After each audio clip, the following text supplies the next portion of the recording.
જય શ્રી રામ, હર હર મહાદેવ। તો આજે ચાલુ થઈ રહી છે મોરારી બાપુની ભવ્ય કથા। તો આજે ભવ્ય રસોડાની વિઝિટ કરાવું। તળવા માટે જો તેલ ગરમ મુકાઈ રહ્યું છે, એકદમ લાઈવ જો ગરમા ગરમ ભાઈ લાડવા માટે મુઠિયા બની રહ્યા છે, સ્ટોક કરે છે ભાઈ।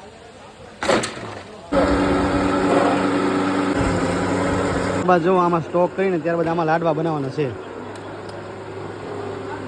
ફાડા લાપસીનો પ્રસાદ તૈયાર થઈ ગયો છે અને એકદમ જો ભાઈ લાખો માણસોની રસોઈ કરવા માટે ભાઈ ઇલેક્ટ્રોનિક મશીન લાવવા પડે છે। જો ભાઈ ઇલેક્ટ્રોનિક મશીન રોટલીનું આવી ગયું છે। ત્યારબાદ જો આ રોટલી વિભાગ છે, બધી જ રોટલી ભાઈ ઘીમાં સોપડીને બનાવવામાં આવે છે। હા, ઘીમાં હો।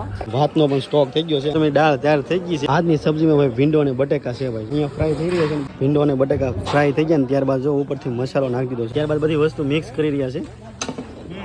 શાક ને રોટલી ને દાળ તૈયાર થઈ ગયું ને પહેલા દિવસનો થાળ કમ્પ્લીટલી તૈયાર થઈ ગયો। બુંદી ફાઇનલી હવે આપણે કરશું કોઠા રૂમની વિઝિટ।